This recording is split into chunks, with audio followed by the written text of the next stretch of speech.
बहुपद, ठीक ना। बहुपद को इंग्लिश में पोलिनोमियल कहते हैं। यहाँ हम आपको इंग्लिश और हिंदी दोनों मीनिंग समझाते हुए ले चलेंगे। यहाँ जो बहुपद आपका दिया हुआ है, बहुपद को हम लिखेंगे बहुधन पद। क्या लिखेंगे? बहुधन पद। और बहु का मतलब होता है बहुपद। क्या होता है? बहुत। और पद का मतलब पद, ठीक। बहुत का मतलब ढेर सारा, मेनी, कई, ठीक। और पद का मतलब इसको इंग्लिश में टर्म बोलते हैं, ठीक ना, मेनी टर्म, ठीक ना, जिसमें कई पद हो, बहुत सारे पद हो। बहुत सारे पद का मतलब ये नहीं कि 2-4 ट्रक होंगे, 2-4 टाली होंगे। अगर एक है तो अभी बहुपद में ही आएगा, लेकिन उसका नाम अलग होगा, ठीक ना। तो आपको बस समझना ये है कि बहुपद क्या चीज होता है। पहले बहुपद को समझिएगा।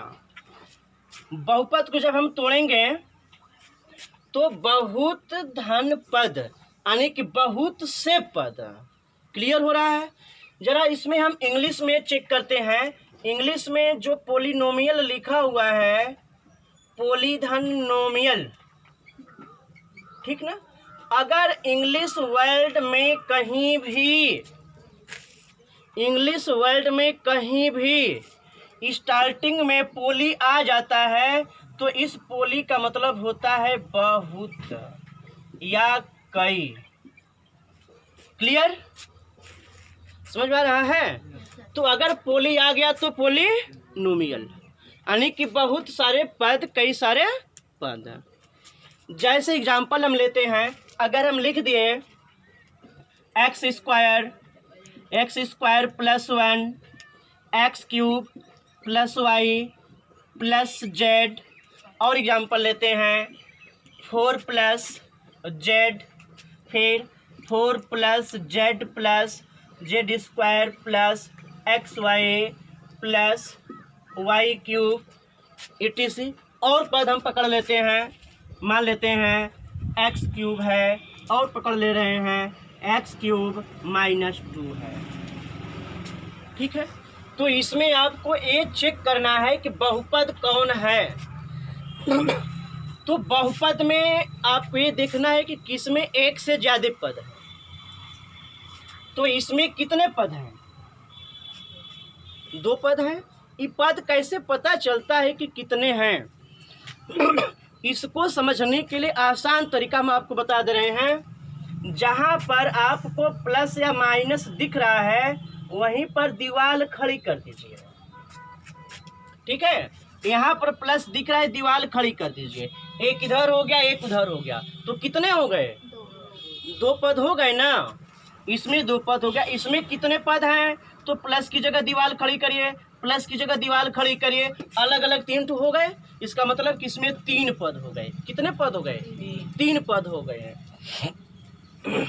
आपके पेपर में जो आपकी बुक है उसमें पहले यही देगा कि कौन बहुपद है और किस प्रकार का है। बहुपद छांटिए। तो बहुपद के प्रकार भी हम समझाएंगे। पहले बहुपद को समझ लीजिए होता क्या है।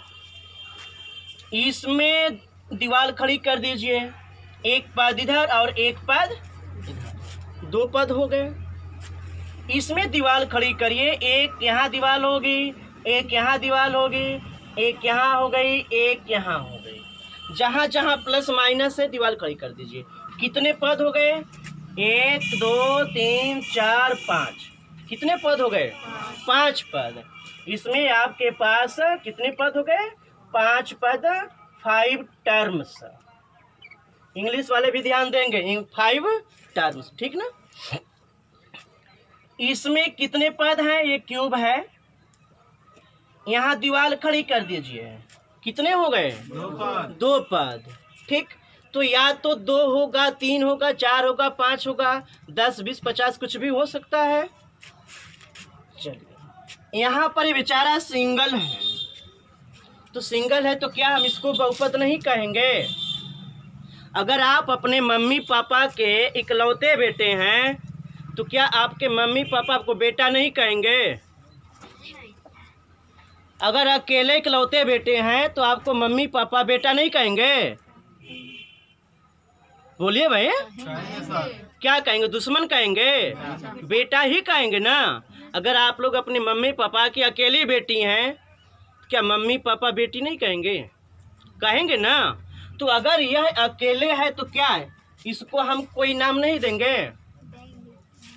यह भी अपने मम्मी पापा का बेटा है, यह भी बहुपद है, लेकिन सबका नाम अलग अलग होगा। ठीक ना। ये तो बहुपद के पहचान रहे। कैसे बहुपद को पहचानते हैं? पहचानने का बस एक ही तरीका है कि दीवार खड़ी कर दीजिए, कितने पद हैं मालूम हो जाएगा। एक चीज और क्लियर कर दे रहे हैं। अगर यहाँ पे लिखा है यक्स स्क्वायर गुणे वाई या यक्स स्क्वायर भागे वाई या यक्स स्क्वायर बटा 2, अब आपसे पूछा जाए इसमें कितने पद हैं, तो अगर गुणे दिया है या भागे दिया है, उसकी जगह हम दीवार नहीं खड़ा करेंगे, वहाँ पे दीवार नहीं खड़ी होगी। जहाँ भागे दिया है वहाँ पर दीवार नहीं खड़ी होगी। और जब दीवार नहीं खड़ी होगी तो आगे कैसे हम उसको गिनेंगे कि 1 है कि 2 है कि 3 है?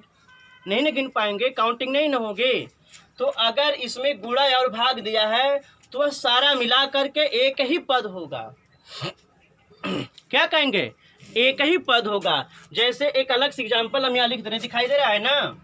अगर हम यहाँ लिख दिए x square plus x cube minus 3 plus y z, इसमें कितने पद हैं? कितने पद इसमें दिख रहे हैं? 4 पद दिख रहे हैं। अगर यही जो प्लस और माइनस प्लस दिया है इसको हम गुणे में कर दें, किसमें कर दें? गुणे में कर दें। अब आपसे पूछा जाए कितने पद हैं, तो हमने आपको बताया कि जहां गुणा होगा वहां दीवार नहीं खड़ी होगी। और जब दीवार नहीं खड़ी होगी तो हम इसको 3-4 पद गिन पाएंगे? नहीं काउंटिंग कर पाएंगे। ऐसी कंडीशन में यह पूरा मिला करके आपका 1 पद होगा। कितना पद? 1 पद। यह भी बहुपद है। जब बहुपद के प्रकार बताएंगे उसमें और आपको कंफर्म हो जाएगा। इतना बात समझ में आ रहा है? नोट करना चाहते हैं तो रफली नोट कर लीजिए।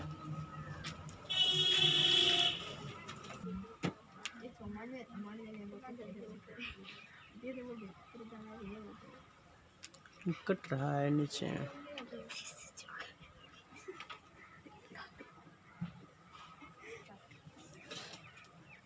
चलिए आइए देखते हैं।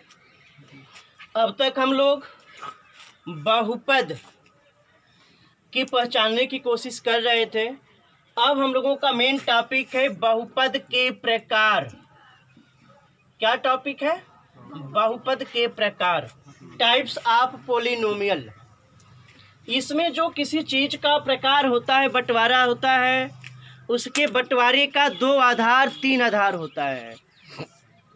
जैसे अगर हम कहें कि आप लोगों का क्लास बांटा जाएगा, आप लोगों का क्लास अलग अलग किया जाएगा, तो आप लोगों का क्लास किस आधार पर हो सकता है अलग? लड़कियां अलग, लड़के अलग। एक आधार तो ए हो गया। दूसरा आधार ए है, जिनकी फीस जमा होगी अलग बैठेंगे और जिनकी नहीं जमा होगी अलग बैठेंगे। एक आधार यह भी हो गया। दूसरा बंटवारे का आधार ये है, जो ड्रेस में आए हैं वो अलग बैठेंगे और जो बिना ड्रेस वाले हैं अलग बैठेंगे। तो बताइए कि बंटवारे का आधार अलग अलग हो रहा है कि नहीं? हो रहा है ना। तो इसी आधार पर जो बहुपद है, बहुपद को जब हम बांटेंगे अलग अलग प्रकार में तो इसके 2 आधार होंगे। हर आधार पर अलग अलग प्रकार होगा। पहला है पद के आधार पर, पद के आधार पर बहुपद के प्रकार, और दूसरा है घात, पावर के आधार पर बहुपद के प्रकार। समझ में आ रहा है? तो पहले हम लोग पद के आधार पर देखेंगे। इसके पहले हम आप लोगों को पद को काउंटिंग करना सिखा चुके हैं, पद को काउंटिंग करना सिखा चुके हैं, सीखे हैं ना। जब पद के आधार पर हमको डिवाइड करना होगा, टाइप पहचानना होगा, तो हम उसमें पदों की संख्या को देखेंगे, उसमें पदों की संख्या कितनी है। तो इसमें पदों की संख्या कितनी है? 1। इसमें पदों की संख्या कितनी है? 1 और 2 है। इसमें पदों की संख्या कितनी है? 3 है। इसमें पदों की संख्या कितनी है? 4 है। काउंटिंग कर ले रहे हैं ना। अब ध्यान दीजिएगा, इन्हीं संख्याओं के आधार पर इनका अलग अलग प्रकार होता है। अगर एक पद है तो उसको हम कहेंगे एक पदीय बहुपद। क्या कहेंगे? एक पदीय बहुपद। घात नहीं देखना है, वहां घात के आधार पर अभी समझाएंगे। यहाँ सिर्फ पद देखना है, कितने पद है, कितने टर्म है। अगर एक पद है तो एक पदीय बहुपद, अगर 2 पद हैं तो द्विपदीय बहुपद, 3 पद हैं तो त्रिपदीय बहुपद, अगर 4 पद हैं तो चतुर्पदीय बहुपद, 5 पद हैं तो पंचपदीय बहुपद, अगर 6 पद है तो खटपदीय बहुपद। इस तरह से संख्याओं के आधार पर इनका प्रकार बढ़ता जाएगा कि नहीं? बढ़ता जाएगा ना। अगर 7 पद है, 7 टर्म है, तो उसको सप्तपदीय बहुपद कहेंगे। अगर 8 पद है तो अष्टपदीय बहुपद कहेंगे। कहेंगे कि नहीं? इस तरह से इनके पदों के आधार पर हम उनका प्रकार या टाइप अलग अलग करते जाएंगे। बहुत आसान है, कुछ है नहीं इसमें। बस एक बार इसको ध्यान से पढ़ लेंगे, अपने आप याद हो जाएगा। जब पद की बात करें, पद की बात करें तो पावर मत देखना। पावर जो लिखा है, पावर एकदम मत देखना, सिर्फ पद को काउंटिंग करना। ठीक। अब आते हैं घात के आधार पर। तो घात के आधार पर बहुपद के प्रकार कितने होते हैं? ठीक ना। तो जब घात के आधार पर कहे बहुपद के प्रकार, तो हम घात को देखेंगे, टर्म को नहीं देखेंगे। जब घात का पूछेगा तो घात देखेंगे, हम पद को नहीं काउंटिंग करेंगे। ठीक। अब घात देखना है, घात कितना है हिमांशु? मारेंगे ना टोपी नीचे चले जाएंगे। घात को देखना है। क्या देखना है? घात देखना है। एकदम पद का चक्कर छोड़ दीजिए, दीवार नहीं खड़ा करना है। यहाँ ये बताइए कि घात तो आप लोग पहले पढ़ चुके हैं। घात क्या चीज़ होता है? इसमें घात जब भी देखेंगे तो जो वेरिएबल्स होता है, चर राशि x y z, उनकी घात को देखेंगे। अगर हम यहाँ 6 के घाते अगर हम 8 लिख देते हैं तो इसकी चर्चा चले लिखने के लिए तो लिख दिए, लेकिन हम बाद में चर्चा इसको करेंगे। ठीक ना। तब तक हम इसको मिटा दे रहे हैं। इसमें वेरिएबल कौन है? वेरिएबल तो जानते हैं ना, चर राशि जो ABCD वाली होती है अक्षर। ठीक ना। उसमें x की घात कितनी है?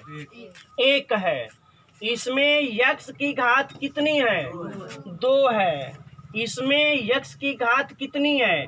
2 भी है, 5 भी है, और यहाँ 1 भी तो है ना।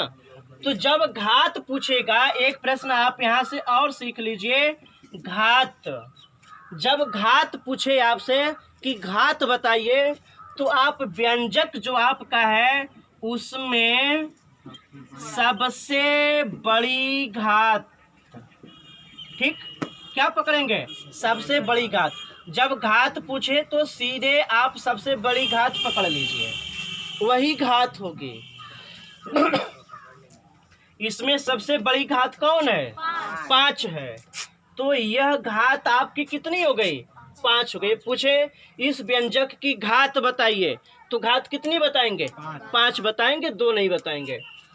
इसमें आपका अगर पूछ दे घात बताइए, तो इसकी घात कितनी होगी? 10 होगी। घात कितनी है? 10 है। पावर आपका 10 है। इसमें अगर पूछे पावर कितना है, घात कितना है, तो कितना है? 5 है। इसमें अगर पावर पूछे कितना है तो 2, यहाँ पे 2 है। क्लियर है?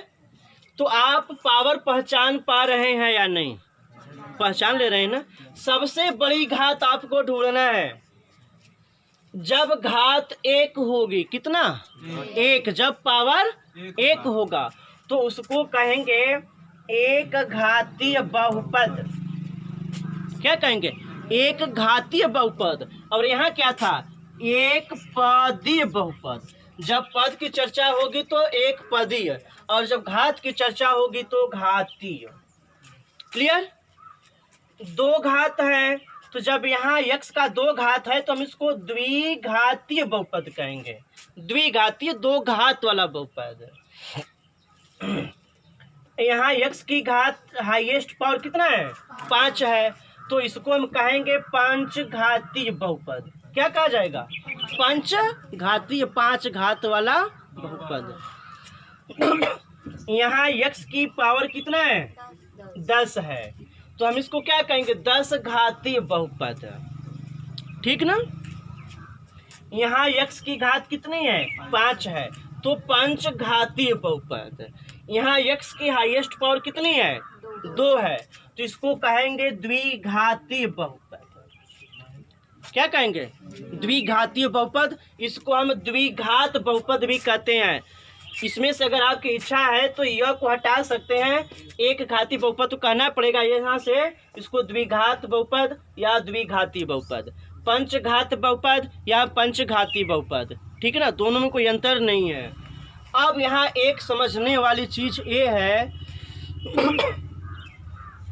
कि जब बहुपद की घात 1 होगी तो उसको हम क्या कहेंगे? एक घातीय बहुपद कहेंगे। क्या कहेंगे? एक घातीय बहुपद कहेंगे। इसी एक घातीय बहुपद का एक और नाम है रैखिक बहुपद। क्या नाम है? रैखिक बहुपद। अगर आपसे पूछे रैखिक बहुपद बताइए, रैखिक बहुपद बताइए क्या होता है, तो ऐसा बहुपद जिसकी घात 1 होती है उसको हम रैखिक बहुपद कहते हैं। समझ में आ रहा है? अगर बहुपद समझ लिए तो आगे मिलेगा समीकरण, इक्वेशन। समीकरण भी इसी आधार पर समझाएंगे हम। अगर बहुपद नहीं समझ में आया तो किसी भी कीमत पे समीकरण समझ में नहीं आएगा। अगर पूछ दिया कि एक घातीय बहुपद का दूसरा नाम क्या है तो क्या कहेंगे? रैखिक समीकरण। क्लियर हो गया? ये आपके बहुपद के प्रकार रहे। अगर प्रकार पूछे, अगर आपसे कोई पूछता है कि बताइए बहुपद कितने प्रकार के होते हैं, तो जवाब देने से पहले उससे आप खुद प्रश्न उठाइए। किस आधार पर पूछ रहे हैं? पद के आधार पर बताना है या घात के आधार पर बताना है? बात समझ में आ रही है? पद के आधार पर है तो पदों को काउंटिंग कर लीजिए। एक पदीय, द्विपदीय, त्रिपदीय, चतुर्पदीय, पंचपदीय जो भी है बता लेंगे। अगर घात के आधार पर कह रहा है तो एक घातीय, द्विघातीय, त्रिघातीय, चतुर्घातीय, पंचघातीय, षटघातीय, सप्तघातीय, अष्टघातीय, नवमघातीय, 10 घातीय नहीं कर लेंगे? एकदम आसान तरीका से कह लेंगे। अलग से याद क्या करना है? अलग से याद यही करना है कि अगर एक घातीय बहुपद है तो उसको हम रैखिक बहुपद कहते हैं। क्लियर हो गया? चलिए नोट कर लीजिए यहाँ तक।